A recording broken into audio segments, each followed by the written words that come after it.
boa tarde todo mundo que está aí com a gente. Eu sou a Ana Boa Tomazelli. tarde, e eu sou a Fabiana Carvalho. Estamos aqui Muito bem, hoje para para... fazer o que a gente faz a cada 15 dias na nossa vida, publicamente, porque a gente faz isso o tempo todo. Ontem a gente bateu um super papo maravilhoso, mas publicamente, aqui junto com vocês, a gente convida vocês para conversar com a gente uma vez a cada 15 dias, nesse papo de mulher, onde mulheres, homens e todos os gêneros e identidades são muito bem-vindos, não é isso?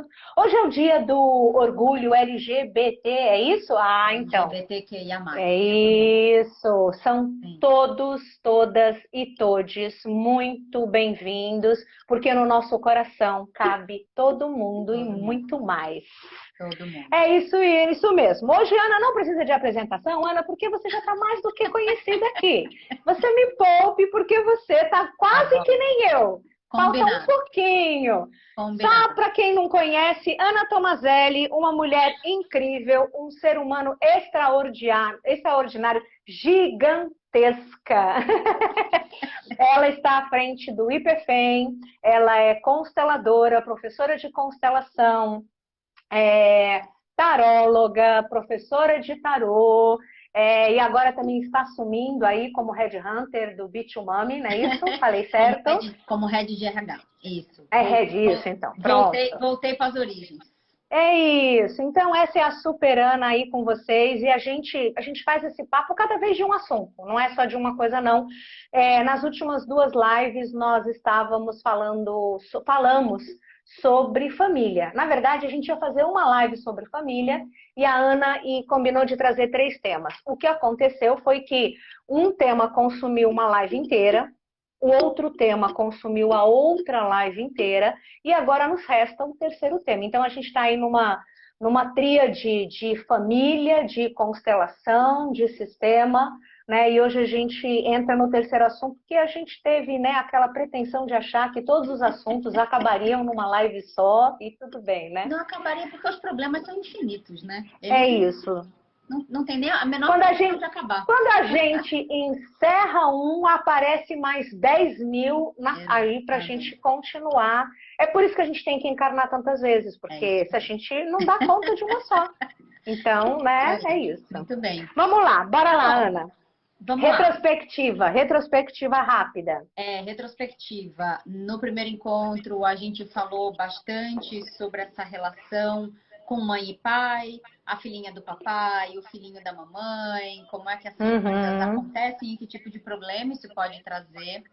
No segundo encontro, a gente falou sobre relacionamentos e como é que esse relacionamento poderia entrar em equilíbrio, por exemplo. E hoje eu vou sugerir falar sobre irmãos. Eu acho que é uma tríade perfeita. Pai, mãe, marido, esposa e irmão, né? Isso, enfim, isso. Tá, vamos lá. Eu costumo dizer que é o Pareto da desgraça familiar, né? É o 80-20, para quem não sabe, né? Pareto foi o cara que falou que se você puser ali esforço em 20% das coisas, você pode ter nos 20% que dão uns 80% de resultado. É né? isso, Então, é um jeito de pensar a vida, então eu fico olhando assim, né? O que é que traz pra gente a maior parte dos nossos problemas, e aí dá para aplicar esse símbolo, né? Essa metáfora de Pareto. Então, para mim, pai, mãe, relacionamentos e irmandade são aí o Pareto da desgraça familiar, porque é bom classificar para a gente fazer o diagnóstico. Não, vamos dizer que é o tripé da estabilidade do ser humano. Vamos ser otimistas. Podemos nos completar. Podemos nos completar. Então tá bom, 2 lados da mesma moeda, vamos lá. E quero falar sobre irmandade, porque tem uma coisa que eu falo bastante quando eu dou aula de constelação, que toda vez que a gente se relaciona com alguém, com qualquer pessoa, né? Para o ser humano é fundamental que a gente tenha noção dos contratos que regem aquela relação. O que significa isso?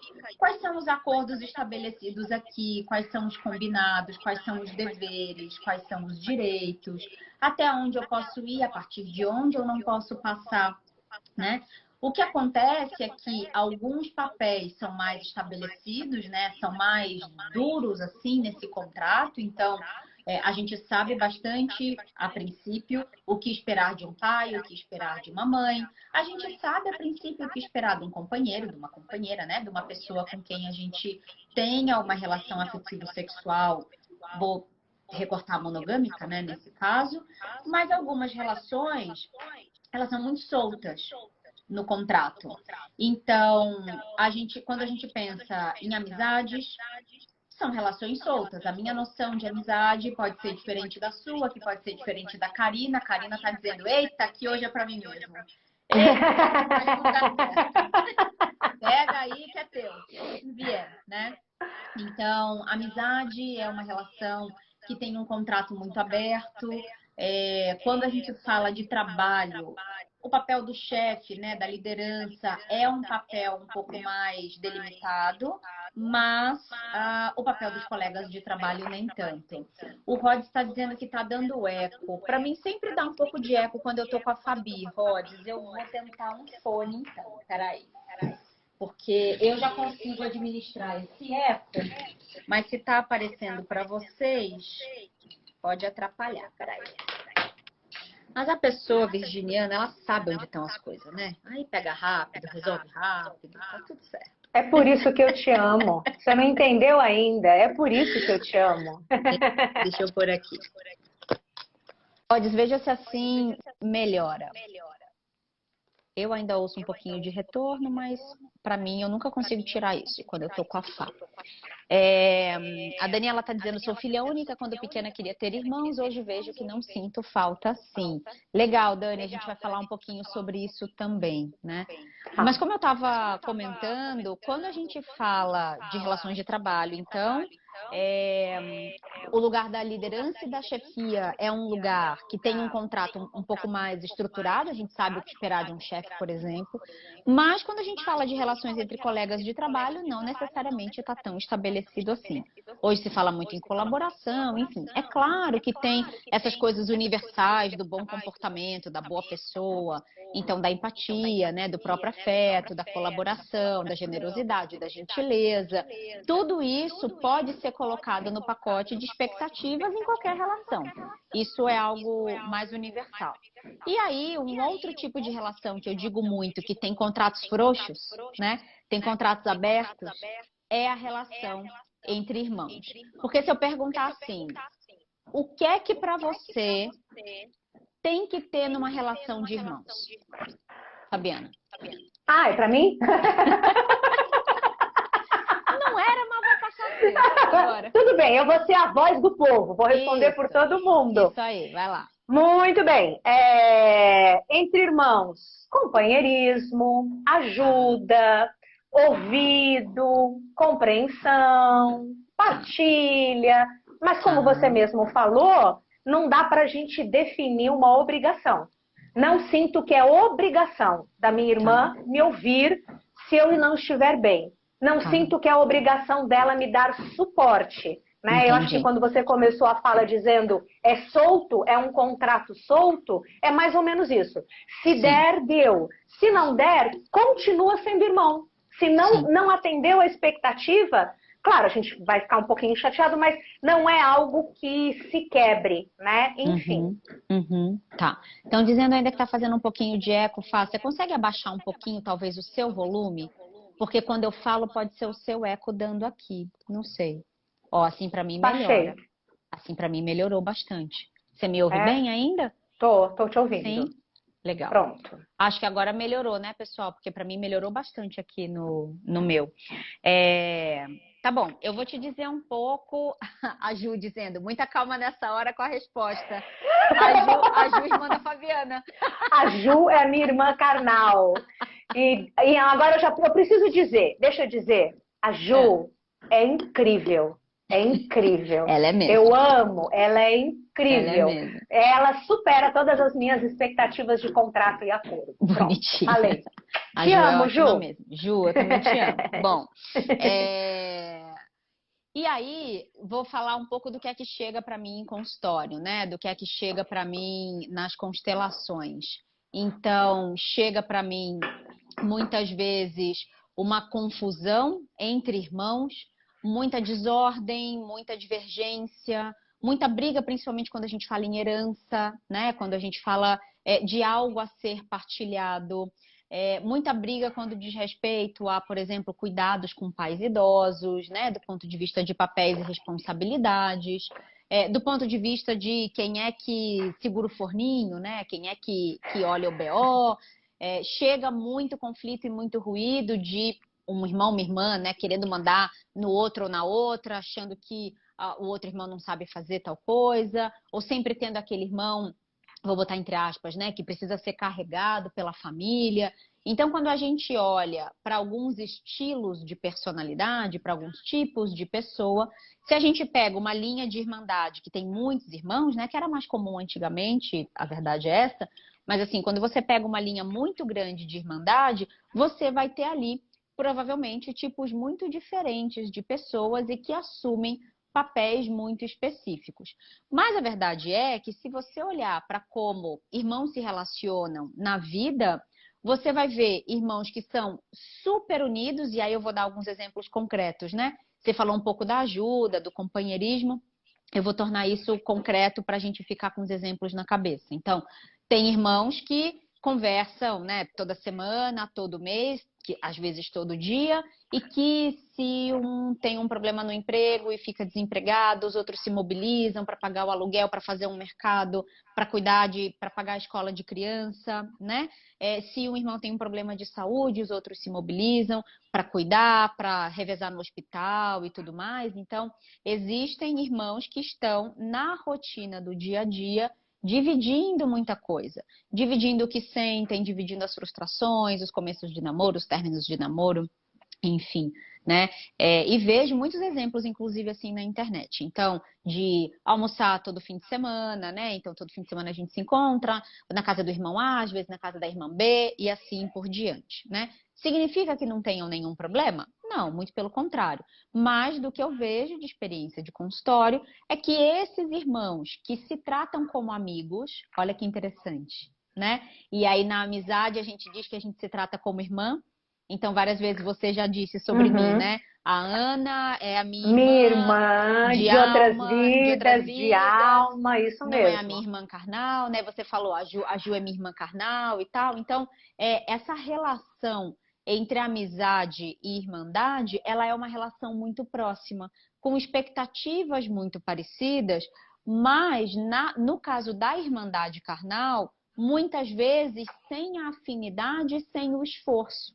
Porque o que acontece com amizades? Amizades a gente afiniza, tem a vontade de apontar o corpo na direção daquela pessoa, e aí a Uhum. amizade começa a acontecer, porque em geral tem um esforço e tem uma ação de ambos os lados, é recíproco, né? O irmão, né, a condição de irmandade, ela é uma condição dada. Você vem com ela. E aqui eu estou falando primordialmente de irmandades biológicas, carnais, né? Mas podemos colocar aqui a adoção também para esse lugar da amizade. Para o lugar da constelação vai ter uma pequena diferença, mas para o lugar da amizade está valendo tudo. Essa relação de irmandade, ela vem compulsória, né? Ela vem dada. Se ela vem dada, é muito comum que a gente olhe para essa relação e tenha lembranças da infância. E nem sempre essas lembranças são boas.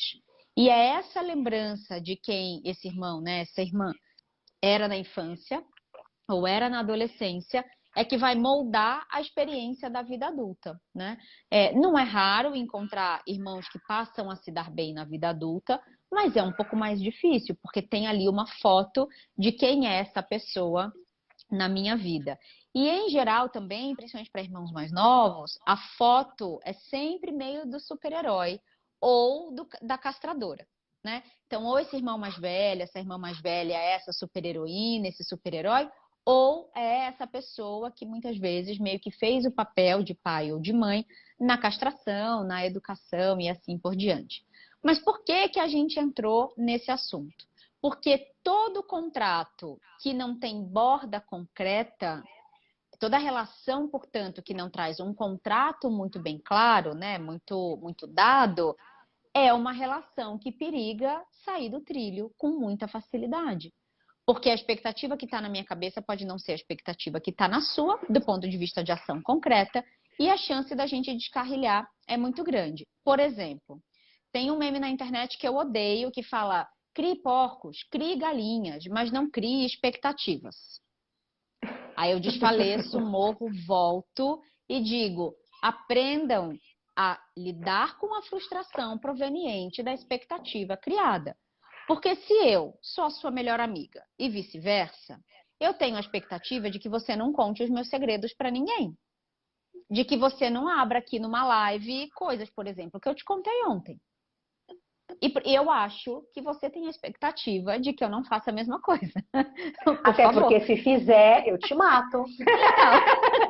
Até porque, olha a expectativa, eu te mato. Carinhosamente, eu te mato, porque eu tenho uma expectativa, exatamente. Pois é. Então, a expectativa, não adianta a gente não criar. Ela é dada, ela é compulsória, ela é parte da relação, né? E se ela não existir, não tem nem por que você estar na relação.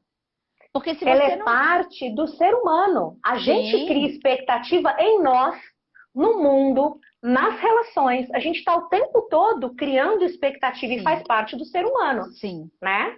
Sim. E tem que esperar mesmo. Tem que ter expectativa de que as pessoas que estão no trânsito sabem dirigir.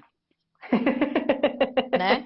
Tenho que ter a expectativa de que E tem que lidar com a frustração. Tem que lidar com a frustração. De tomar uma porrada na bunda do carro, agora da moto, né? Porque eu tô dirigindo moto, de ter que tomar uma porrada na bunda porque alguém não sabe dirigir. Então, a expectativa de que aquela pessoa que tá ali sabe o que ela tá fazendo, a expectativa de que aquela pessoa adulta é uma pessoa adulta funcional, de que aquela pessoa que está se relacionando vai cumprir, né, os combinados, etc. Agora, por que eu tô falando isso? Porque toda relação que tem o contrato menos dado, né, mais frouxo, mais aberto, é a relação que mais exige a fala e o combinado. Só que quando a gente fala de irmandade, isso não existe, porque ninguém senta para combinar como é que é ser irmão. Né? Tipo, nós já nascemos assim, então a gente já sabe o que é ser isso. Como é que eu vou te explicar? Porque a gente já nasceu, irmão. Não tem o que explicar. Isso. Só que isso é a cara da cagada. É o anúncio da tragédia. Né? É a morte anunciada. É a morte anunciada. Por quê? Como eu falei, a gente cresce com algumas imagens dentro da nossa cabeça. Então, sei lá, vou dar o exemplo dos meus tios da minha mãe, né? São 7 irmãos. Então, tem a chata, acadêmica, super professora, que vai implicar com tudo, que vai querer botar regra para tudo. Tipo a Mônica do Friends, né? Tem lá a tia que é Mônica do Friends.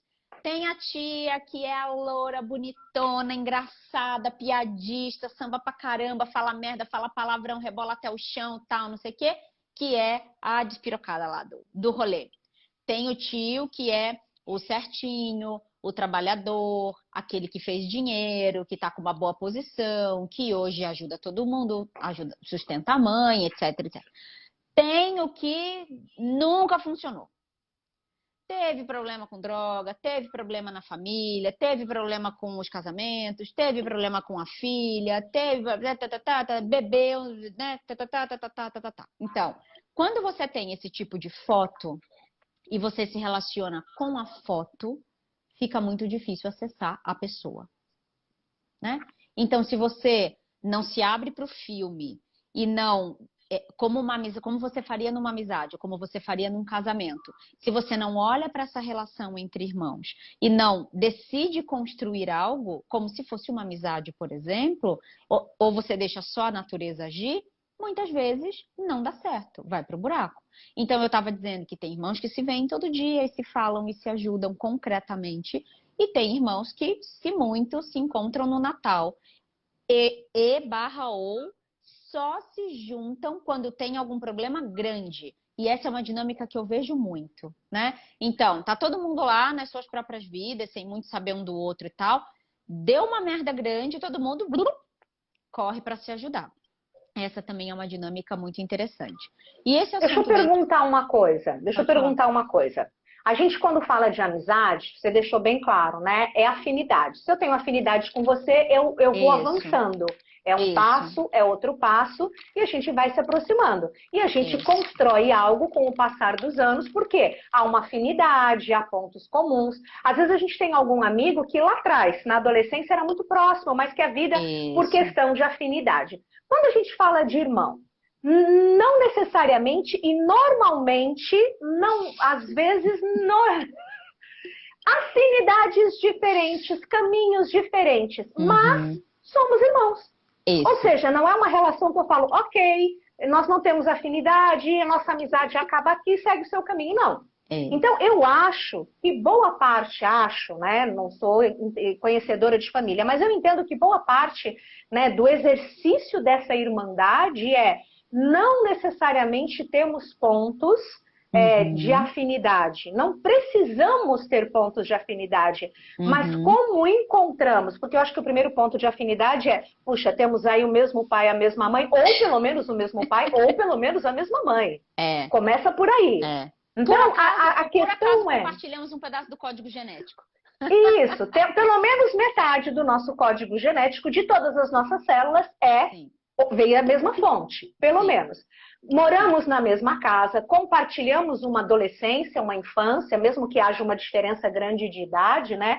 Eu acho que um dos grandes desafios de ser irmão, além do contrato, que é como você falou, da fala, da conversa, é a gente não precisa conviver, mas como amar, como respeitar, como construir uma relação quando não há pontos. Você falou, no exemplo do seu tio, o tio que é não sei o quê, a tia que é não sei o quê. A gente vê personalidades muitas vezes muito diferentes, muito díspares.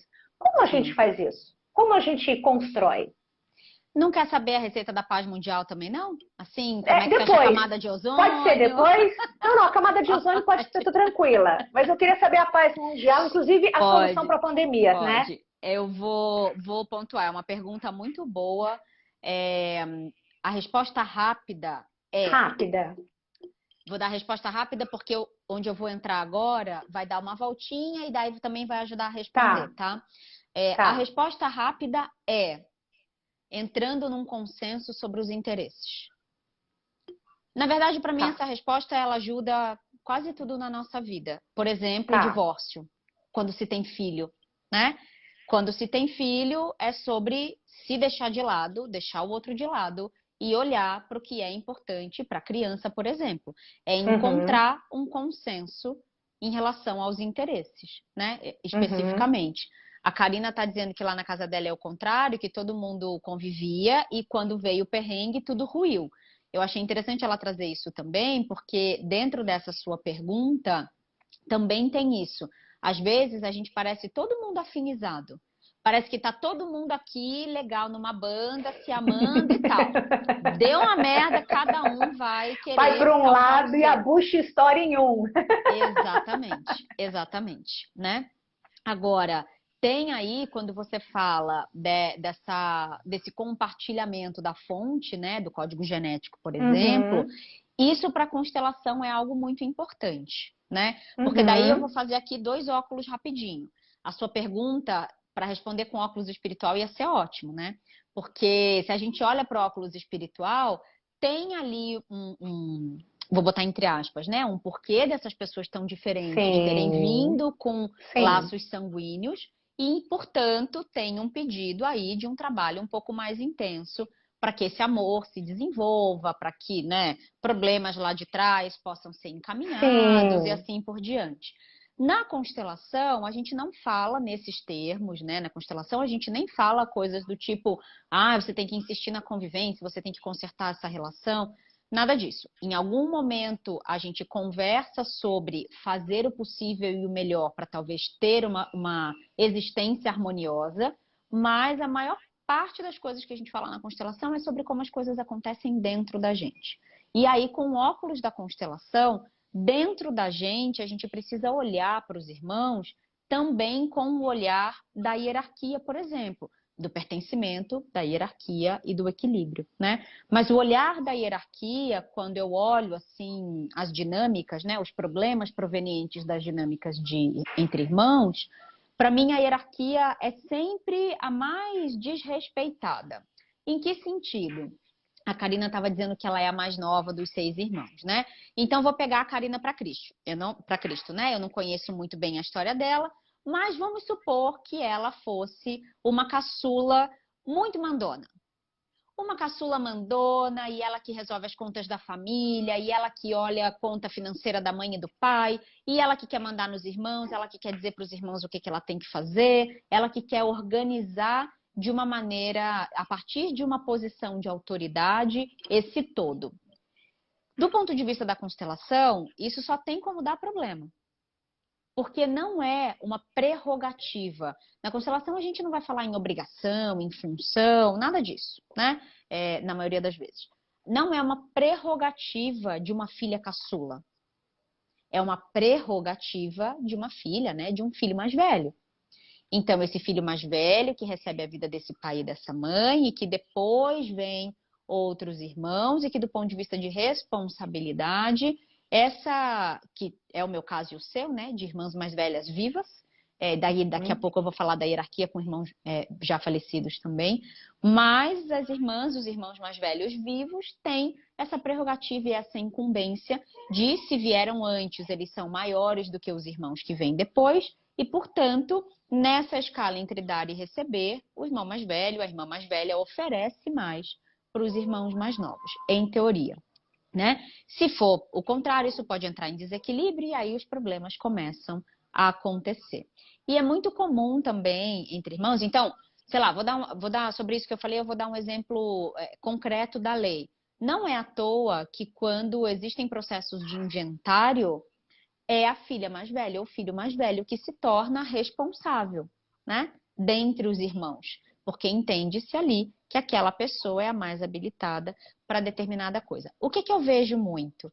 Irmãos que vieram depois assumindo este lugar e tirando deste irmão mais velho, dessa irmã mais velha, essa possibilidade do aprendizado com o seguinte discurso: ah, mas se deixar ele não faz, se deixar ela não resolve. Não. Talvez ele ou ela não façam do jeito que você quer que faça, ou do jeito que você faria, no tempo que você quer que faça, no tempo que você faria.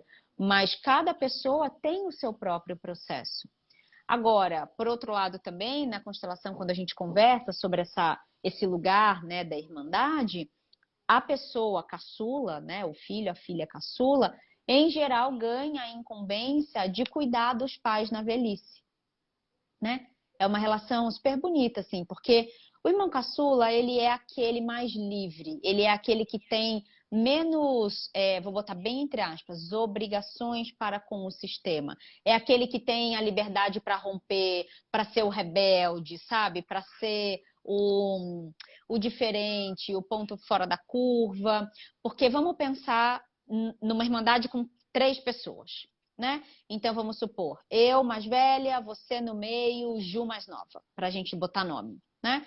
Na constelação, a gente, por observação fenomenológica, a gente observa que a irmã do meio, você nesse caso, a irmã do meio, ela quase nunca é olhada. Então, é muito comum que irmãos do meio se sintam meio perdidos, assim, na cena, na vida. Porque ou os pais estão muito em interação com a irmã mais velha, no caso eu, no exemplo, ou estão muito preocupados com a irmã mais nova, no nosso exemplo, a Ju, porque essa irmã mais nova precisa de um pouco mais de atenção. Então é como se esse olhar pulasse do irmão do meio.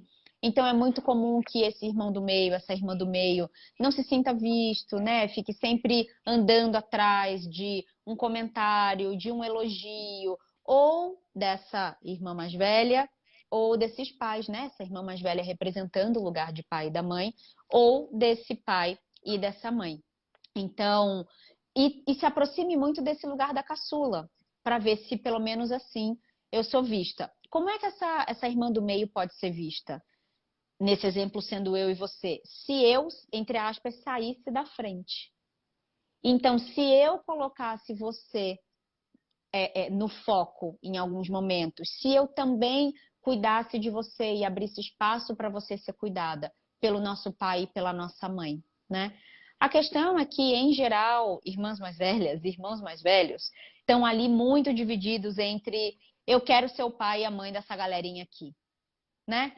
eu quero resolver, eu quero mandar, eu quero dizer como é que tem que ser, porque na falta deles vai sobrar eu.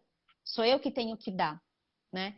E esse irmão, essa irmã caçula, às vezes, por estar lá no final, tudo bem, eu sou olhada, mas eu não sou olhada com a admiração do mais velho, por exemplo, né? Então eu preciso mostrar algum serviço aqui. E aí esse caçula começa a ter atitudes e participar de situações para se destacar de alguma maneira, né? Então, como se a Ju, num determinado assunto, corresse para resolver alguma coisa mais rápida, ou para aparecer um pouco mais ali para esse pai e para essa mãe, para que, principalmente, essa irmã mais velha parasse para olhar para ela, né? Nesse sentido. Então, tem umas relações aí nesse meio, e uma delas, que também é uma das que dá muito problema, é quando, vamos pegar no nosso exemplo, eu sendo a irmã mais velha, então eu falo, tá bom, eu vou dar mais, eu vou oferecer, etc. E eu vou pegar a Ju para mim, né? Principalmente quando os pais morrem. É muito comum que a pessoa que esteja no lugar de mais velha assuma esse lugar de pai e de mãe. Então, vamos supor que daí eu olho para a Ju, tem uma diferença até grandinha de idade, uns 10, 12 anos, e eu pago tudo. Eu pago escola, eu pago faculdade, eu pago intercâmbio, eu dou computador novo para a Ju, eu dou telefone novo para a Ju. A Ju quer ir ao cinema, eu dou dinheiro. A Ju quer ir não sei aonde. Eu vejo um curso novo, eu falo para a Ju tem casa, comida, roupa lavada, mesada, tal, não sei o quê. Mas a Ju não levanta da cama. A Ju tem ali um curso de inglês, mas ela não fala inglês. A Ju tem ali um computador legal para fazer, né, às vezes um trabalho de programação que seria tão legal, porque tem um emprego assim assado, mas a Ju tá só jogando. E aí eu ouço assim no consultório: eu não entendo. Eu dei tudo para essa menina. Eu dou tudo para essa menina. E essa menina não anda. E aí eu deixo a pessoa falar. No final eu digo, então, talvez o problema seja essa menina ter tudo, vindo de alguém que não era para dar tudo para ela. Então, a ordem tá errada, o lugar tá errado, o fluxo de equilíbrio tá errado, tá tudo errado. Ai, mas aí ela não tem como se manter, aí como é que ela vai fazer? Ela aprende. Porque algumas pessoas precisam que a água bata na bunda para falar o português claro. E quando a gente faz tudo por alguém, a gente conta uma história bonita para a gente de que a gente está sendo muito boa. Mas o que o nosso inconsciente está dizendo para essa pessoa é: eu não acho que você seja capaz de fazer por você. Por isso Então eu faço. sou eu que tenho que fazer. Exatamente. Entendeu? Mas isso hipoteticamente no caso da Juliana ser a minha irmã caçula, né? Lá do finalzinho. A Ju é a do meio, né? A Ju é do Que eu meio. me A lembro. Ju é do meio. É, não. Que eu me lembro, a Ju é a do... Ah lá, assim vamos acabar com a minha reputação de boa irmã. Não, Ju, por isso que tá Não. tudo hipotético A aqui. Tá tudo Ju é do hipotético. meio. A Ju é do meio. A caçula tá longe, tá nos Estados Unidos. É Exatamente. a Adri. Exatamente. Então, quando a gente pega um irmão, uma irmã que se sente responsável por outro irmão, por outra irmã, no sentido de prover tudo, a gente pode ter uma perda séria de equilíbrio. E um outro ponto que aparece bastante em constelação e que a gente observa, não é uma regra, mas a gente observa bastante, é muito importante que a gente contabilize na linha da irmandade os irmãos que não viveram, que foram abortados propositadamente ou sofreram aborto espontâneo, não importa, ou que morreram já velhos, mas principalmente muito jovens, né? Bebezinho, ou na hora do parto, ou pequenininho, assim. Agora, antes de eu falar o que eu vou falar, o ponto é: muitas vezes uma mulher tem um aborto espontâneo sem perceber. Às vezes a gente está grávida, não sabe, sai na menstruação, né? Por uma série de razões, a anidação não acontece, etc. E a gente tem ali um aborto espontâneo. Na constelação, esse é o que a gente chama de evento relevante, porque quando não vem, quando uma vida não vem, né? Quando uma vida não vinga, também para falar o português claro, Quem vem depois, né? Então, vamos supor, não é o meu caso, mas poderia ter sido. Então, imagina que antes da minha gravidez, a minha mãe tivesse ficado grávida e tivesse perdido um filho. Sabendo ou não sabendo, provocando ou não provocando, não importa. Quando ela engravida de mim e eu venho para o mundo, eu posso passar a vida inteira com duas grandes sensações, uma ou outra, em geral, tá? Para a gente dar o exemplo que acomete a maioria das pessoas. O primeiro jeito é viver como se eu precisasse viver por duas pessoas. Que, by the way, é o meu jeito, né? E agora tem toda uma... A gente está investigando toda uma teoria de eu ter sido gêmea, né? Da minha mãe não ter sabido, mas de ter perdido um irmão ou uma irmã gêmea de mim, assim. Porque minha mãe menstruou até o terceiro mês, né? E na psicanálise também a gente olha muito para isso. Então, a gente agora, com tudo que eu tenho estudado, a gente está achando que a minha gravidez foi uma gravidez gêmea, por exemplo, e que essa gêmea não veio. Por quê? A vida inteira eu vivo como se eu vivesse por duas, né? Intensamente. Intensamente. E tem outras características que contam essa história. Exemplo, todos os grandes cursos que eu faço dois ao mesmo tempo. Exemplo, eu fiz 2 MBAs ao mesmo tempo. Um de negócios e um de RH, em 2 grandes instituições do Brasil. Estou fazendo a formação em sacerdócio ao mesmo tempo que eu estou fazendo a minha formação em psicanálise, né? Fiz a minha grande formação em Reiki em paralelo com a minha formação em coaching ontológico. Então, assim, a gente vai entendendo a partir do nosso comportamento que isso pode estar relacionado a inconscientemente sentir que eu preciso viver a vida por alguém também. Que eu preciso dar vida a mais alguém, que outra vida precisa passar por mim, né? Então, isso é bastante comum quando teve um irmão, uma irmã que não veio antes, né? Que não pôde ter a vida antes, ou que morreu no parto e tudo mais, ou nessas situações gemelares também. É um pouco mais raro, mas acontece, né? O outro grande comportamento que pode ter como uma das causas este cenário de não ter um irmão que ficou na vida é o comportamento apático, é o estado de apatia. Então, essa coisa do eu não consigo fazer, eu não consigo resolver, eu não consigo tomar decisão, eu não consigo tomar iniciativa. Por quê? Diferente do primeiro caso, que sente que precisa viver por si e por outra pessoa, para honrar essa pessoa, para fazer essa pessoa existir, tudo movimento inconsciente, né? Não é que um dia eu acordei e falei assim, nossa, tinha uma gêmea que não veio, acho que eu vou fazer 2 MBA ao mesmo tempo. Que não faz absolutamente o menor sentido, né? Do mesmo jeito que essa pessoa sente que tem uma segunda vida ali, né?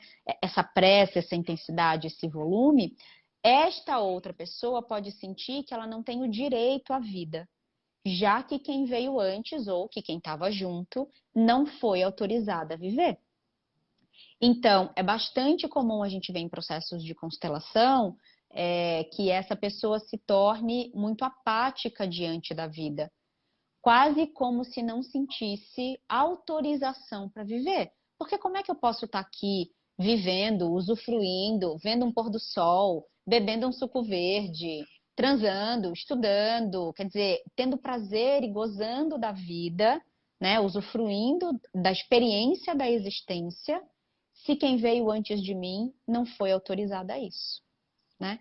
Então, isso também é bastante comum de aparecer em consultório, de aparecer em constelação, essa relação com irmãos que não vieram. Por isso que, na própria tratativa sistêmica, assim, na terapia e tudo mais, essas são algumas perguntas que eu faço para as pessoas, né?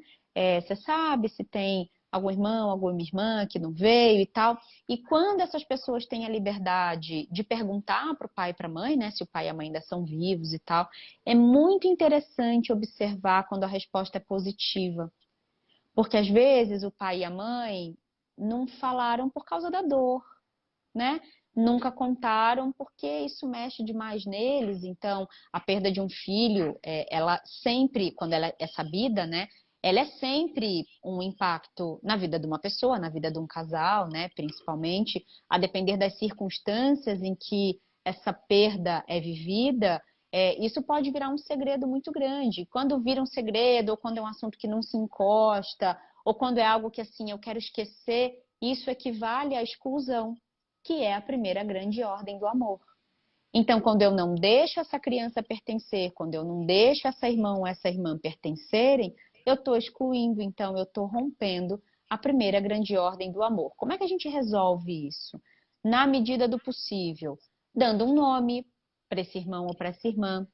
Tem alguns exercícios que incluem colocar a mesa, um lugar na mesa para esse irmão e para essa irmã. E quando a gente fala de irmandade, a gente tem até um exercício de colocar a ordem dos pratos na mesa, dos lugares à mesa, na ordem dos irmãos.